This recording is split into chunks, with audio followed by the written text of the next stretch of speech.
for joining me today. And honestly, thank you to everyone for joining me this whole spooky season. I've been having so much fun engaging with all of you. You've really added to the spirit of it, so thanks for indulging some of my antics over here. I don't usually post as frequently as I have been this past month, but I'm just really feeling it this year. And for that reason, I could not pass up this tag that I first saw at Julie at Peekaboo Rose's channel for the spooky season tag that I believe originated with Lady Blind Wolf. So it's so much fun. It's basically a bunch of prompts talking about Halloween, past and present, and it just made me feel so super nostalgic, and I think that's one of the things that I especially love about this time of year. There is something about the autumn that just brings back this flood of memories, so I will probably be dwelling a lot in the past in some of my answers to these prompts. But with no further ado, I'll dive into it, and no gimmicks this time. I'm just gonna do straight up chat, so just give me a second to get my thinking cap on.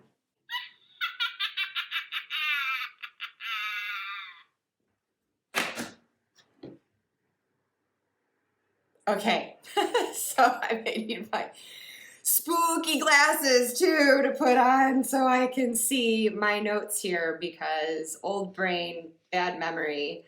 But the first prompt for this tag is favorite Halloween / fall treat as a kid versus an adult. Well, as a kid, I remember making taffy apples with my mom. We would melt the caramel and roll the apples in, and that was always so delicious. And since I am blessed to not have any nut allergies, we also would dip it into the crushed peanuts.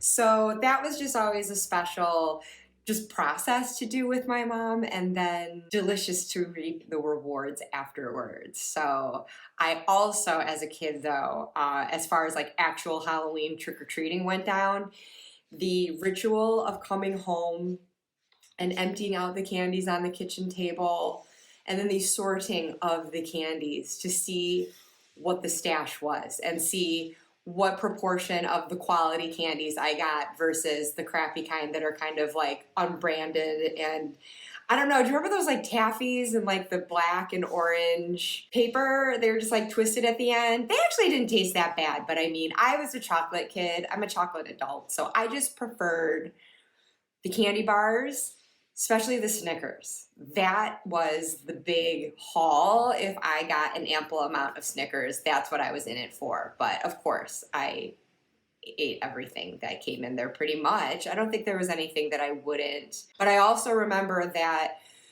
coinciding with the process of the candy sorting, it was the candy inspecting because, you know, as a child in the 80s, we had to make sure that our candy didn't have any staples or razor blades in it. So that was an important function of that process as well, to inspect every single wrapper and make sure that it was intact. And I think that that's what especially made the like non-branded candies scary, or if someone gave like a popcorn ball wrapped in cellophane. When you got more of the like homemade things or things that just look like they could be tampered with a little bit more easily, I'd be a little wary. I'd probably still eat it, but I would like, you know, save it for later so I could at least enjoy my other candy before I die. But as an adult, man, I bet taffy apples would still be on that list, but I can't say that I've had them in years. But probably now I could really go for an apple cider donut. I really miss that. I feel like it was something I had more often in the States. Not that they wouldn't offer that over here, because actually a few years ago when I did go to a proper pumpkin patch, they had this adorable little like mini cabin where they were serving hot cider and, as they advertised it, American apple cider donuts. And so that was wonderful and they were delicious. So I just guess I could make more of a point to find it. I just don't. So probably the most common treat of this season in recent years is just the leftover birthday cake from my husband's October birthday. All right. So number 2, we've got favorite Halloween special. Well, as a child, it was the Brady Bunch Fright Night episode. That is the episode, if you recall, if you've seen this, where the brothers and the sisters were taking turns trying to scare each other. And there is just that amazing scene. It was always my favorite, where the boys are sleeping in the attic, I think, and you just hear Marsha's voice saying, "Let me out. I need air." And then this trunk opens and this terrible, speaking of cellophane, it's like a cellophane ghost lifts out of this old trunk. And so one of the kids sees it and is just like scared, speechless. And he's like, "Ah!" and waking his brothers up. And then, yeah, retaliation ensues. Unless that was the last of the pranks. I can't remember. The girls might have bested them ultimately with that one. It's been so long since I've seen it, but no question. I loved that episode. As an adult, though, I'm going to give it over to the Buffy the Vampire Slayer Halloween episodes. 2 out of 3 anyway. The third one they did is like, I mean, you gotta love every episode of Buffy ultimately, but I think the best ones were the first one that they did in season 2, which was actually called Halloween. And that's where everyone turns into what they're dressed as for their costume. So if a little kid is dressed as a monster, he becomes a monster. And Buffy, unfortunately, the one who is best able to save everyone in this scenario, decided this year to dress as an 18th century lady. And so it sort of unfortunately renders her helpless as she becomes a bit of a sheltered noblewoman who has no idea what she's staring down and forgets that she has Slayer strength. But chaos ensues. It's amazing. I love it. And then the other one of season 4, Buffy, Fear Itself, when they go to a frat party and the guys have the house decked out as a haunted house that you have to walk through and survive to get all the way up to the attic where the actual party is. And it's another scenario where things become real based on people's individual fears. So if you're afraid of spiders, there will be plastic spiders that come to life, stabby skeletons.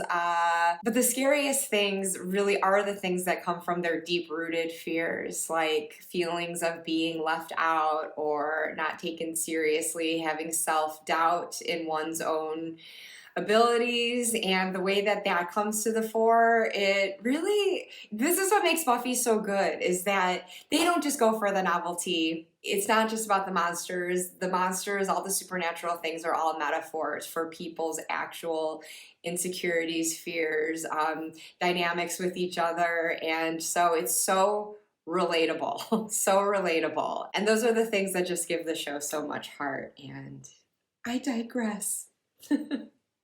So the next prompt, number 3, favorite weird or old Halloween movie.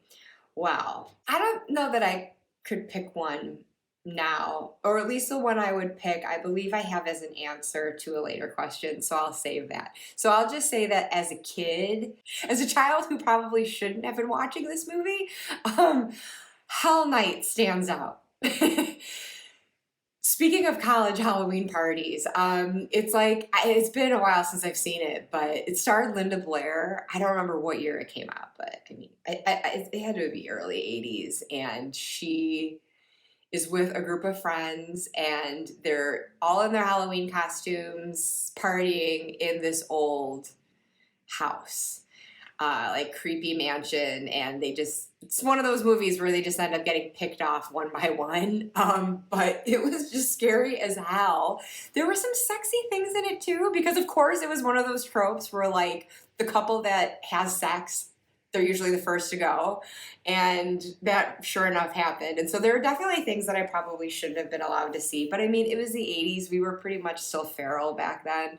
So yeah, I had a lot of lack of supervision, apparently. But number 4, best Halloween memory. Well, I mean, I guess this could be something in adult years, but I gotta throw this one back to childhood, right? I mean, I feel like those will always be the best Halloweens, at least for me. So my best Halloween memory, well, every year at our school, our grade school, we would have the costume parade. And I'm sure that wasn't an uncommon thing where each class in the grade got the chance to go to the other classroom and just snake through the rows of desks showing our costumes, and I just love that. It was an opportunity to kind of show off if you felt particularly cool about your costume that year. It's also a chance to see who else all dressed as Strawberry Shortcake the same year. A lot of us wearing those like costumes are basically glorified garbage bags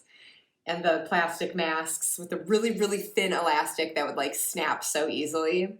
But that was not my favorite costume. I mean, when I'm thinking of my best Halloween memory, in conjunction with this costume parade, I remember feeling so badass. I want to say it was fourth grade. I'm not positive, but I'm pretty sure it was fourth grade. I went as a punk. So it was one of those years where I didn't do the over-the-counter plastic costume. I did homemade, and I just felt like a righteous babe in this outfit. I had this sweater. It was black and kind of sparkly and longer, and it had these blue handprints on it. I don't know what made that punk, but I don't know. I just thought it was rad. And I think I wore like these black shiny leggings underneath it, and I had these blue socks. This isn't going to sound cool, with holes in them. They weren't like a fishnet, but they were on that order where they just had these big round holes in them. And then my sister let me borrow her pair of bubblegum pink pumps. I did not wear them trick-or-treating. I wore my own bubblegum pink Converse high tops for that, because that made more, made for more sensible walking for the actual business of trick-or-treating. But, for school, at least for the costume parade, I remember wearing my sister's pumps. And of course, that was such a thing to do in the 80s too, right? To wear it with socks, which is a trend that it looks like it's coming back, which is kind of fun. I'm kind of here for it. If I still wore pumps, I would do it, but I'm an old lady with bunions and I refuse. But, okay, so anyways. Are we picturing this outfit? Are we seeing how the whole ensemble is coming together? Then my hair was ratted and curled, and my mom helped me style it real big and sprayed the crap out of it so it was totally stiff. And then there was this like blue, that like spray paint for hair, sprayed some of that in. And then, oh my God, I remember this blue.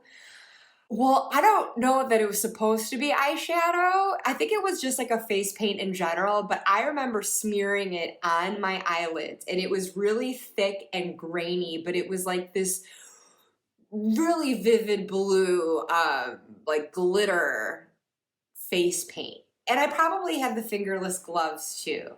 I feel like I did have that because my sister had a pair of lace fingerless gloves. So, I mean, you guys, I was feeling it. I was inhabiting it. I was living my best life. So the costume parade was just really notable for me that year because I just felt really like proud walking around in it. But I mean, it's like the lesson that you learn from Chutes and Ladders, or as they call it here in the UK, Snakes and Ladders. When you do something a little indulgent, maybe get a little full of yourself, whatever, you climb that ladder, but then you go down that chute. What goes up must come down. So number 5, the worst Halloween memory, is going to piggyback off this best memory because I remember going home from school and it wasn't actual Halloween, but I was just going to enjoy this outfit for as much as I could that day. And I was so tired though. I was just exhausted from my fabulousness. So I remember needing a nap and I laid down in my costume and I remember I woke up, it was dark. It's like I was in such a deep sleep, I just remember like I woke up and where you just feel like hot and kind of like humid. I'd really been sleeping and it was just like disorienting getting up and it was like, oh, the night was like over. I think my mom she must have let me sleep through dinner. And so I was just going to have to get up and eat and then pretty much go back to bed unless I had some homework to do. And it was like, oh my God, I wasted it.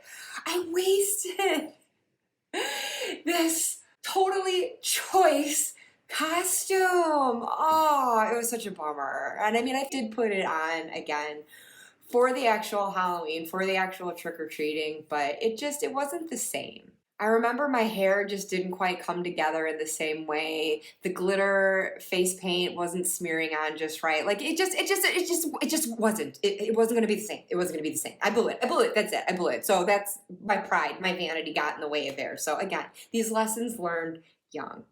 Heed the cautionary tale. But number 6 is Halloween ritual. So I don't know that I do have one. I was thinking in terms of my practice, and I think maybe that's the context it's meant for. I mean, other than like pulling out my spooky season decks, as I've been sharing here at the channel, I don't do anything specific each Halloween. The best example that I can give would be what I am doing soon after Halloween for All Souls Day. And that is when I, as many others will do, will partake in some sort of ancestral veneration. For me, it's an excuse to kind of pull up a seat at a little altar that I've dedicated to ancestors and other guides, and especially right smack in the center, my dad. And I began this practice after he passed on, and it has become just a really lovely time of prayer and reflection, and I offer some food and drink, and I'll sit there and consume it myself too, and just have a chin wag, just have a little chat, and it's really calming and meaningful. And I will usually maybe the next day pull a card or two just to see how my offering was received, and that's usually a really lovely experience to follow up with as well. So I would say yes, not so much a Halloween ritual, but essentially in the same spirit of it. I mean, ultimately that's what Halloween, it's All Hallows Eve. It's that lead up to the All Souls. So number 7, greatest phobia. That's a great question. I feel like there's not a standout that just has me absolutely terrified. Unless maybe I'm walking by a goose. I do have a fear of geese. I have been known to turn around on my bike if I've encountered one, because they do just kind of freak me out. But what I kind of go back to, I do think I am claustrophobic. If I am in an elevator or some sort of enclosed space, that scenario of being stuck in there will definitely freak me out. Like, I think I'm okay being in there for the time that I am, but if I were to learn that I couldn't get out, then I would start having heart palpitations for sure.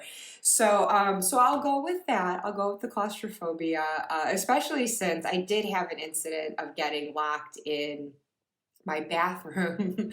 It was one of my studio apartments in Chicago when I was living by myself, and I won't even get into the details of it because I actually did share this in a past video because it ended up inspiring a scene in one of my books. But I did get locked in a bathroom, and it's not that it was like a super confined space, but just that idea of being trapped. And I was there by myself, and I was on the 4th floor, and there was a window that I couldn't get open, at least not right away. And so I was really freaking out and having to just sit and breathe through it. But number 8, paranormal experience on Halloween. Ooh. Well, I'm sitting here like I have to think of it on the spot when I've totally written my notes here. I can't think of anything on actual Halloween. It's not like I've had that many paranormal experiences in general anyways, but again, just around the time though, I do remember being a bit like freaked out.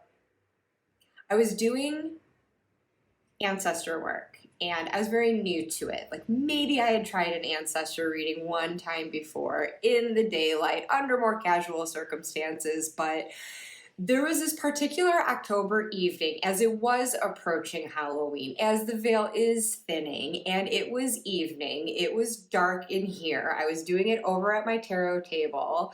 I had my, battery operated candles going, but that was it. That was the only source of light in the room. and I pulled out the Ancestral Path Tarot, and I didn't think to grab it by way of illustration, so let me do that now. Okay, so I'm sitting at the table. I'm doing this ancestor spread that I must have seen online somewhere, and pulled a court card to represent that ancestor. It was King of Wands, I recall, but I can't actually remember the other cards in the spread other than the one I drew at the end for the question, how can I best honor you? So here's the back of the Ancestral Path Tarot, these really big cards. So you just have to picture this. I'm sitting in the dark, just with these flickering candles going. I'm attempting spirit communication, essentially. I mean, that's basically what it is. And that's one thing I always thought I would never do with my cards or otherwise. And I'm doing it in the lead-in to Halloween. I just think I had all sorts of psychological factors going on to prime me for being fully freaked out when I drew this card for how I can best honor my ancestors. So, you know, looking back on it, more of a rational message came across as far as like, maybe if there were certain patterns repeating through the family line, through generations, I could do something to break that, you know, free myself from those chains. But in that moment, as far as how I'm supposed to honor this person, I was like, devil worship? Was my ancestor a Satanist? Is my ancestor a demon? Like, what? And so I was just like, if you saw my recent chat with Marlena and Julie over at Marlena's channel a couple weeks ago to discuss spooky cards, like the really scary, creepy cards that we found in our decks, I was explaining how the 70s and 80s satanic panic is alive and well in me. And I don't even believe in the devil or demons, actually, but it's just, I guess, growing up at that time, especially as a Catholic, it really got ingrained in me. So this made me panicky. This made me feel like I was already engaged in some sort of ritual with lower energies that I had no business working with. And I remember grabbing my pendulum to just get some clarity on things, and it would not move. So I was pulling it out like for peace of mind. Just give me like a yes or no to let me know that this isn't like Satan that I've just invited to my table. And the pendulum just stuck, like gravity was holding it into place. It would not swing this way or that way or circular. It was holding straight. And I was like, in that moment, feeling like I did have some sort of protection coming in and just being like, whoa there, and just holding it in place and being like, let's just end this session right now. Let's not tread any further into this. And it just really filled me with this idea that I might have invited something lower in, and it was not an ancestor. And I was way too like inexperienced and unprotected to know how to proceed with it further safely. So I felt like there was that intervention, just sort of like, no more questions. We're just gonna wrap this up. So the next day, I remember sitting here at my work desk and every now and then just looking around at the table, just sort of like, I just had such bad feelings about like my experience there, and I was like, did I bring a bad vibe into my room here? And so I'm sure that I smudged it and opened the windows and rang some bells and did whatever sort of space clearing I felt was necessary to just lighten it. And it was like a nice bright day at the time that I did this, and just kind of came back to my desk and working on whatever project I had at the time. But then I just kept stopping to look behind me, and I had the skylight open that's above, if you can kind of see. I did have it open a crack to get some of that bad energy out.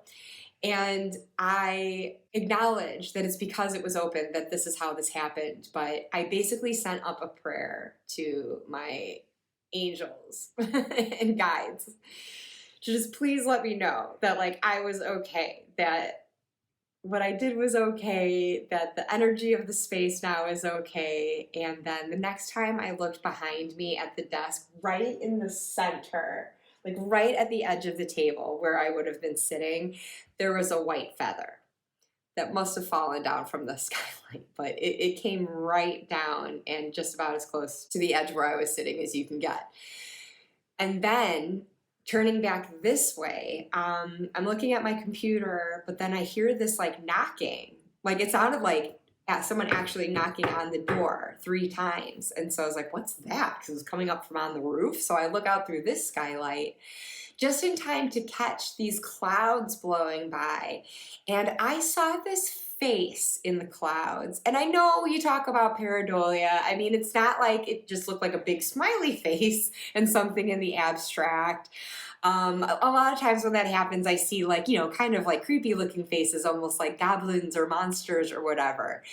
This was a human face. This was a clear face. I mean, there was like a cleft in the chin. I saw the nose, the cheekbones, the eyes. It was clear as anything, I'm telling you.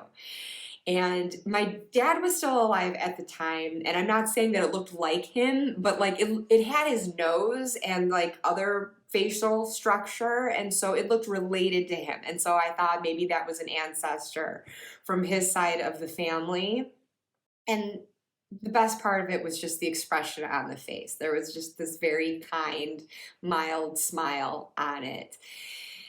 Just in conjunction with getting the feather, that just made me feel looked over, protected, and safe. And I just felt so much better about the whole thing after that. But needless to say, I didn't attempt probably any more readings until after Halloween was past, to just sort of let that veil thin and thicken a little bit more before I was going to sit and attempt something like that again. And it was definitely a long time before I did anything ancestral again. Anything that felt like I was trying to contact the other realm. So anyways, I kind of banged on about that a bit long, but I don't know, it could all just be in my mind, but arguably paranormal, and it was close to Halloween, so I'm counting that as my paranormal experience on Halloween. So number 9 was the favorite horror or scary or witchy book. So I'm going to say that as a kid, hands down, Scary Stories to Tell in the Dark. Do you remember that? Looking it up online, it sounds like they might have come out with a different edition. I don't know if they changed the stories at all, but they changed some of the artwork. But the artwork is what was so scary about it. And I mean, for a kid, yeah, I mean, I feel like that was hardcore horror, but I loved it. I mean, it really, really disturbed me. It's just like everything, it looked like it was composed with human hair that you just pulled out of a drain. It's just like these really wispy, watery, just, spooky as all get out images. But I mean, it really struck something deep within that I carry that with me. And so I think it's great. So I'm all for the original of that book.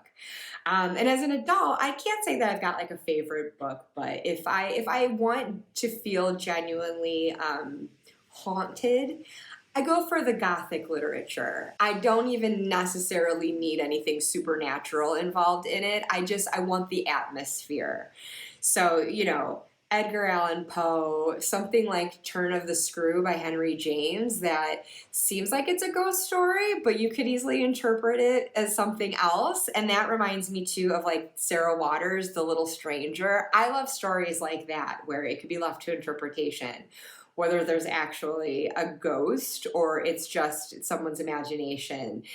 Like that sort of literature that really gets psychological with it, because I think that's what's most scary, our own mind and tricks of the mind and our own fears and insecurities. The Haunting of Hill House is another one that I jotted down here. Shirley Jackson.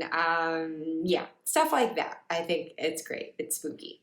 So number 10, scariest movie as a kid. Poltergeist. The original one from the early 80s. Not that bullshit, pardon my language, remake that they did years later. Oh my God. What? Oh, it was just ridiculous. Just horrible acting, horrible plot, and character development. It was just dumb. The fact that they incorporated a drone and sent that into the spirit realm, like, that is no replacement for the mother in the original Poltergeist walking into that closet that is, you know, the strobe lights and everything with that rope tied to her waist, going in to get her girl. That was scary as hell. That was a mother sacrifice. That was like emotional.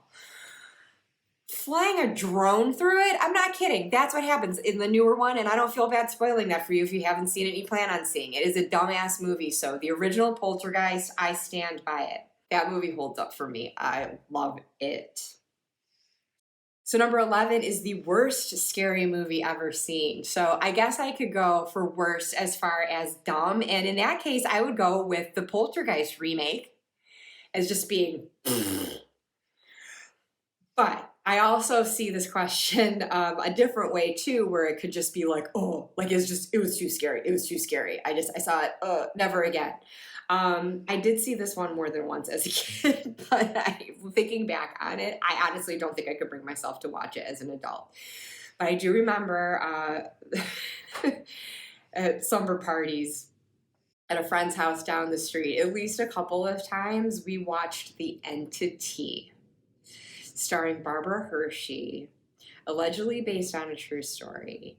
And I can't. Like, it scared me so much as a kid, evidently not enough to not want to watch it again, but like looking back on it now, just thinking of what happened, again, another movie I had no business watching as a child. There was straight up nudity in it. There was sexual assault in it by this entity, and Barbara Hershey's character is laying in bed at one point.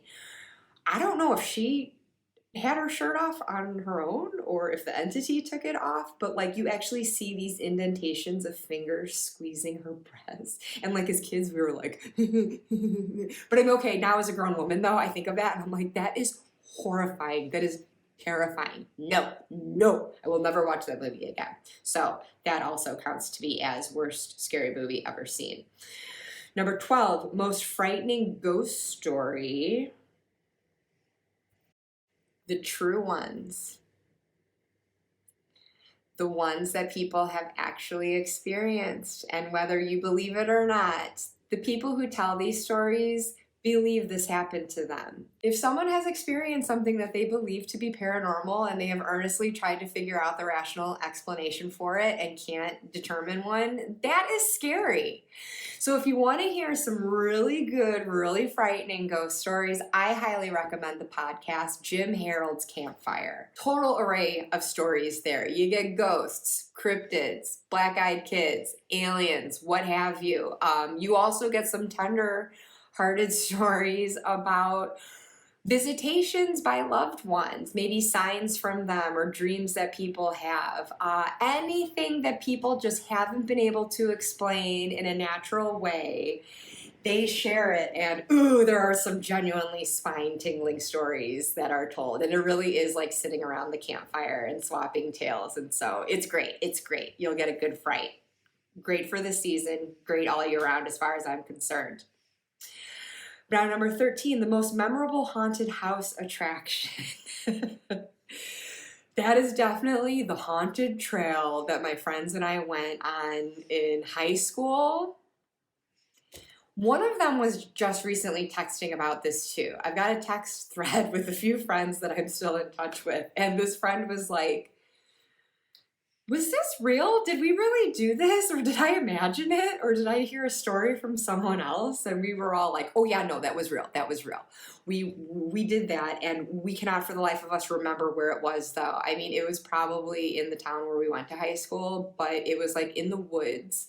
It was a trail outside in the dark.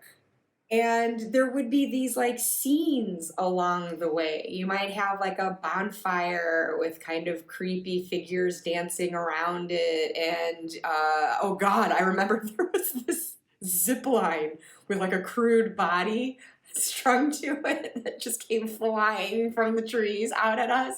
And then they did have at least a couple of like buildings where it was like a little haunted house. It was like a maze you could walk through and people in costume were jumping out at you and scaring the crap out of you. And we were just shrieking. I can't believe none of us actually pissed ourselves because we were so scared. This thing was awesome. Awesome. And I mean, it lasted for such a long time too, all along this trail. I wish I could remember where that was, but if I could find anything like that again, that was the way to go. That was chef's kiss. But now, finally, number 14, scary movies or books for a tarot or oracle deck. My movie, I don't think it is scary, but it's also funny. It kind of flips the genre on its head a bit, but I thought that Cabin in the Woods would be great as a tarot or oracle deck. And I don't want to say too much about it actually because there's a real twist in it. So if you haven't seen it, I highly recommend it. It begins with all the tropes of a cabin in the woods story, and it would be great for tarot too to capture all the archetypes of people because each of the characters by design are sort of the typical character archetypes that you see in horror movies, and you ultimately get just about every scary element possible from the horror genre appearing in this movie. Again, I don't want to say too much about it, but I mean, it just runs the gamut of it all, and I think that there would be so much fun to be had with that. It would make for a lot of cards for sure. There are a lot of different beings and circumstances happening, and just a fantastic concept, and I think that it would be a hoot. So that will do it then for the spooky season tag. Thank you to Lady Blind Wolf who originated this, and I thank you guys for being here with me. I hope you had a frightfully fun time. I know that I did, and have a very, very happy Halloween. Bye-bye.